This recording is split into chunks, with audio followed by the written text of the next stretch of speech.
Hey y'all, it's Quijuandas. Welcome back to my channel. I appreciate each and every one of you. If you're new, please consider subscribing and tap the bell to be notified every time I upload a video. In today's video, I'll be showing you how I achieve this easy half up, half down hairstyle on my natural hair. So if you're interested in seeing how I achieved it, just keep on watching.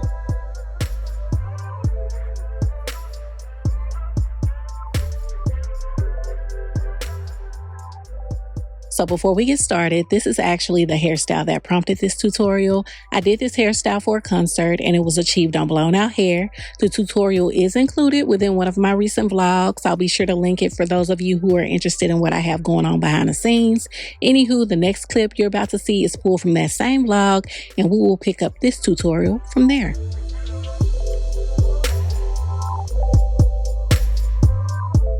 Hey y'all, it's the next day and boy, did we have a time last night. A good old Holy Ghost filled, righteous, and ratchet time. It was a good time. We also got quite a few compliments on our hair, so we made a good decision. Anyways, if you noticed yesterday, I didn't moisturize my hair because I didn't want the back to revert. So I'm gonna do that right now. To moisturize, I'm gonna be doing this, using this Talia Wajid curl definer. To seal that in, I'm going to be using some Moroccan oil. It's not African Pride in here, just regular old Moroccan oil. And since I'm doing a twist out in the back, I need a holding gel. So I'm going to be using this curls gel that's probably older than my firstborn, but it's okay.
Like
something